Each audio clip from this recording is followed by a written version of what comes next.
ये बच्चे तेरे हैं हैरी? हाँ भाई उसी के होंगे। वो बहन तो तैयारी हुई साले इंसान के बच्चे थोड़ी हो जाएंगे ऐसे। इंसान के बच्चे भी कुत्ते हो जाए आजकल तो। भाई टी बोल दिया भाई। What's up fam bro. आज है 13 सितंबर। ठीक है, खुश था मैं बहुत। 2 हफ्ते बाद स्टेट्स खेलने जा रहा था अपने कॉलेज की तरफ से, लेकिन हमारे कॉलेज ने अनफोर्सीन सर्कमस्टांसेस की वजह से उस कंपटीशन में जाना हमारा रद्द कर दिया है। मेरा इतना मन कर रहा है कि मैं क्या ही कर दूं, मतलब गुस्सा बहुत आ रही है, लेकिन कोई नहीं, चलो भाई, और भी कंपटीशन है। ठीक है, वैसे भी मैं पीक नहीं कर पा रहा था अभी, मैं कर पाता अभी ढंग से। स्ट्रेंथ इंक्रीज़ हो रही है, पिछले कुछ हफ्तों में काफ़ी इंक्रीज़ हुए हैं। ठीक है, मैं 10 किलो बेंच बढ़ी है मेरी। ठीक है, वो भी मल्टीपल सेट्स कर पा रहा हूँ मैं अपने पीक परफॉर्मेंस के, और साथ ही साथ स्क्वाट भी बढ़ी है ना। इक्विपमेंट थोड़ा नया लिया है मैंने, नी स्लीव्स नए लिए हैं। ठीक है, अब बहुत सारी चीज़ें करी, टेक्निक में इम्प्रूवमेंट है। आज बेसिकली हम जा रहे हैं, आज हम स्क्वाट्स लगाएंगे। ठीक है, मन मेरा बेंच प्रेस का ही था, लेकिन मेरे ट्राइसेप्स सोर हैं, और सोर मसल हमेशा वीक होती है पावर लिफ्टिंग में, आप ध्यान रखें। ठीक है, तो सोर नहीं होनी चाहिए कोई भी मसल अगर आपको अपनी परफॉर्मेंस बढ़ानी है। अगर आप टेक्निक वर्क कर रहे हो तो ठीक है, आप हल्के वेट्स ले सकते हो। बाकी आज मौसम देखिए, हा, क्या क्या ही एक्सपोजर शिफ्ट हुआ है भाई, बहुत बढ़िया। ठीक है, चलते हैं। चेतन अभी भी सो रहा है, उसे उठाएंगे फिर चलते हैं। जिम जाने से पहले प्री वर्कआउट बनाएंगे। प्री वर्कआउट में क्या है देखिए। सबसे पहले क्रिएटिन। अब काफ़ी लोग ये कहेंगे कि क्रिएटिन पहले लेना चाहिए बाद में लेना चाहिए। क्रिएटिन एक सैचुरेशन सप्लीमेंट है, पूरे दिन में कभी भी ले लो। ठीक है, 3 से 5 ग्राम की सर्विंग है, इससे ज़्यादा लोगों का कोई फायदा नहीं, पैसे वेस्ट कर लो। किडनी विडनीज में कोई असर नहीं पड़ेगा, लेकिन बस वो अच्छा नहीं है वेस्ट हो क्रिएटिन, क्योंकि बहुत महंगा आता है। नहीं, क्रिएटिन महंगा नहीं आता, लेकिन सप्लीमेंट्स में महंगे आते हैं। ठीक है, फिर इसके बाद हम डालेंगे 4 चम्मच ग्लूकोज। ठीक है, 4 चम्मच ग्लूकोज में मतलब ठीक ठाक कैलोरीज मिल जाएंगी। हालांकि मैं इंसुलिन स्पाइक करने के लिए ले रहा हूँ, जिससे पीक एनर्जी मिले अपने पीक सेट में। 4 के 5 चम्मच डाल दिए। ठीक है, और इसके बाद अपना प्री वर्कआउट, जिसमें मुझे 200 mg कैफीन, सिट्रुलिन, टोरिन सब मिल जाएगा, फलाना ढिकना। देखो, तुम्हें इन सब चीज़ों के मतलब समझ नहीं आते होंगे ज़्यादातर के, तो मैं ऐसे ही बोल देता हूँ जिससे तुम मुझे पढ़ा लिखा समझो। ठीक है, मेनली मसल सोरनेस में हेल्प करता है, एक्यूट मसल सोरनेस जो सेट्स के बीच में होती है। ठीक है, और साथ ही साथ कैफीन जो था फोकस बढ़ाता है। ठीक है, फिर अपने ये चुपा चुप इंट्रा वर्कआउट का पावर लिफ्टिंग में बहुत ज़रूरी है। ठीक है, don't be shy of it. खाओ भाई, दबा के खाओ। ठीक है, बल्क चल रहा है, देखो फैट आ रहा है भाई, दबा के। अब इसे बनाएंगे और पी के चलते हैं पूरा जिम की तरफ। चेतन भाई उठ चुके हैं, बहुत बड़ी मेहरबानी चेतन भाई की, आप उठ गए। ठीक है, वही रिकॉर्ड कर रहे हैं इसको। चलिए, और भाई जिम आ गए, ये खड़ी अपनी धन्नो, जिम आ चुके हैं मेरे चेतन भाई। चेतन भाई की नई नई बेल्ट आई है, खुश हैं। और ये बच्चे तेरे हैं हैरी? हाँ भाई उसी के होंगे। वो बहन तो तैयारी हुई साले इंसान के बच्चे थोड़ी हो जाएंगे ऐसे। इंसान के बच्चे भी कुत्ते हो जाए आजकल तो। भाई टी बोल दिया भाई, ठीक है। That's what she said.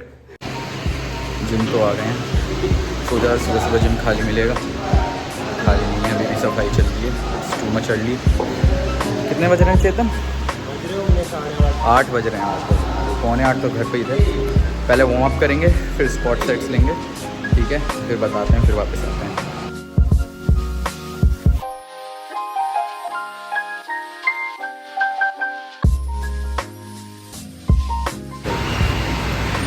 तो सिंगलेट पहन लिया है। ज़रूरी नहीं कि आप जब भी पावर लिफ्टिंग या स्ट्रेंथ ट्रेनिंग करो तो आप सिंगलेट पहनो, लेकिन मेरे को इससे फील मिलता है कि हाँ मैं फ्रीली मूवमेंट कर पा रहा हूँ। ठीक है, लेकिन अगर आपको लगता है कि आपको ज़रूरत नहीं है, कोई ज़रूरत नहीं सिंगलेट पहनने की। दूसरी चीज़ ये है, जैसे आपने देखा होगा वार्म अप में मैंने डिफरेंट एक्सरसाइज ली जो मसल ग्रुप्स यूज़ होंगे, जिसमें लोअर बैक, हैंड्स, अबडक्टर्स आ गए। ठीक है, क्वाड्स भी आ गए। ज़रूरी नहीं कि आपको ये सब एक्सरसाइज करने की ज़रूरत हो।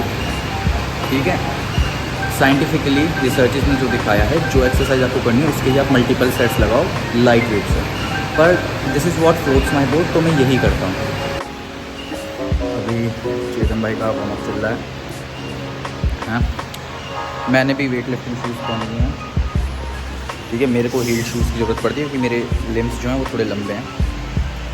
ठीक है, दूसरी चीज़ ये है कि आप मल्टीपल रैप्स भी कर सकते हो अपने टॉप सेट पे जाने से पहले, लेकिन what I would advise is, जो मैंने एलीट पावर लिफ्टर से सीखा है, कि एक एक रैप कीजिए लाइट वेट से, क्योंकि आपको न्यूरोलॉजिकली स्टिमुलस बढ़ाना है। ठीक है, दूसरी चीज़ ये है आपकी एनर्जी भी बचेगी अपने टॉप सेट के लिए।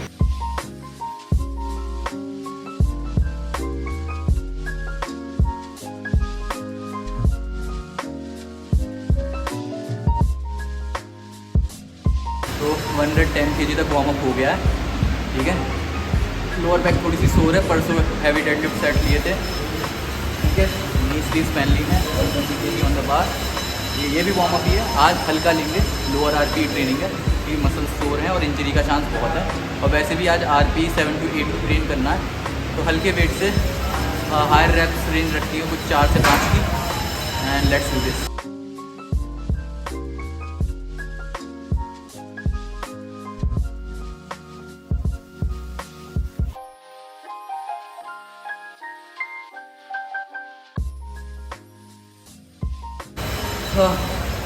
काफ़ी लोग ये सोचते हैं कि अगर आपकी नी केव इन हो रही है तो आपके अबडक्टर्स वीक हैं, इससे स्क्वाट की ख़राब हो रही है फॉर्म, पर ऐसा नहीं है। वर्ल्ड क्लास पावर लिफ्टर अभी ओपन चैम्पियनशिप हुई थी IKF की, है ना, उसमें मैंने कई फीमेल्स को भी देखा, मेल्स को भी देखा, उनकी नी केव इन होती है। तो असल में क्या होता है, अगर आप ये कर दो कि नी केव इन हो तो लेग्स की अपने आप टेंडेंसी होती है ऊपर आने की। तो अगर आपके अबडक्टर्स पूरे स्ट्रॉन्ग हैं, आपको बिल्कुल पेन नहीं हो रहा, तो यू शुड ट्राई दिस कि जब आप ऊपर आएँ तो नीज को अंदर क्यू करने की कोशिश करें, उससे आपके ग्लूट्स भी फ्लेक्स होंगे, अबडक्टर्स भी पावर लगा पाएंगे और बहुत प्यारा रैप मिलेगा। 140 kg था, वार्म हो गया।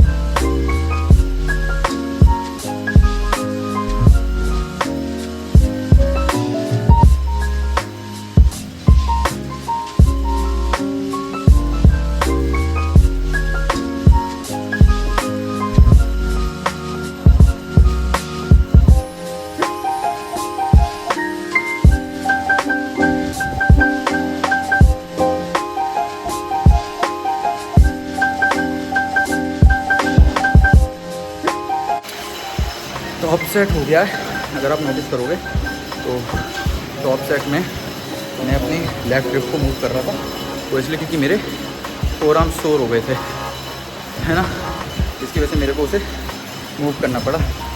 इन सेट पूरा किया, आरपी जितनी प्रोजेक्ट करी थी उतनी आई, और ये चेतन भाई रिरैक कर रहे हैं वेट्स।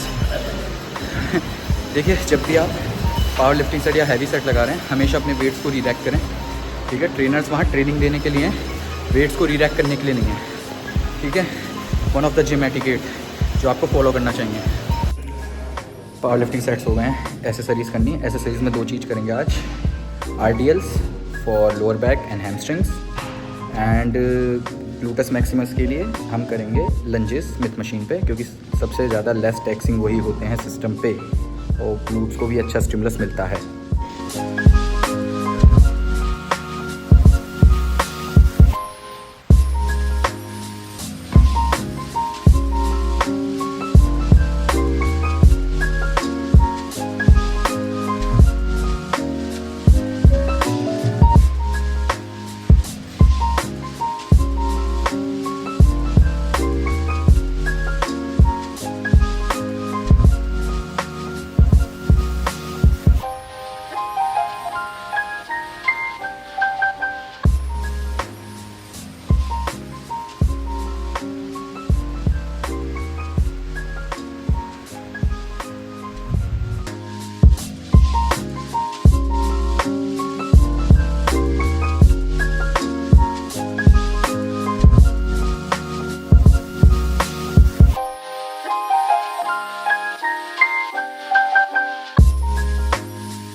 वर्कआउट पूरा हुआ, लास्ट में लंजेस करे थे, 2 ही सेट लगाए, कम वॉल्यूम रखा, इंटेंसिटी ज़्यादा रखी। क्योंकि अगर पावर लिफ्टिंग के लिए ट्रेन कर रहे हो तो ठीक है, तो आपको इंटेंसिटी हाई रखनी है, वॉल्यूम थोड़ा कम रखना, क्योंकि उससे फटीग पड़ता है। ठीक है, और भी चीज़ें आ जाती हैं वैसे प्ले में कि अगर आपके जॉइंट्स अच्छे नहीं हैं तो इतना ज़्यादा इंटेंसिटी नहीं रख सकते। ठीक है, और हमारे चेतन भाई की यहाँ पिल्लू हो चुकी है इन्होंने सारी एसेसरीज भी नहीं लगाई, क्योंकि भाई फटीग हो गया बंदे को बहुत ज़्यादा। ठीक है, तो ये हमारा टिपिकल एक लेग डे था, जिस दिन हम लो इंटेंसिटी रखते हो, हाई रैप रेंजेस रखते हैं, साथ में 2 एसेसरीज लगाई। और इस वर्कआउट को कितना टाइम लगा चेतन? 3.25 घंटे। 3.25 घंटे, क्योंकि पावर लिफ्टिंग में आपको रेस्ट बहुत लेना पड़ता है बीच में, इसलिए 3.25 घंटे लग गए। सुबह सुबह आए थे, सर पे सूरज। चलते हैं, चलिए नेक्स्ट ब्लॉग में मिलेंगे। शब्बा खैर, good night, bye. Good night तो लेकिन हुई नहीं, गुड नाइट तो हुई नहीं भाई।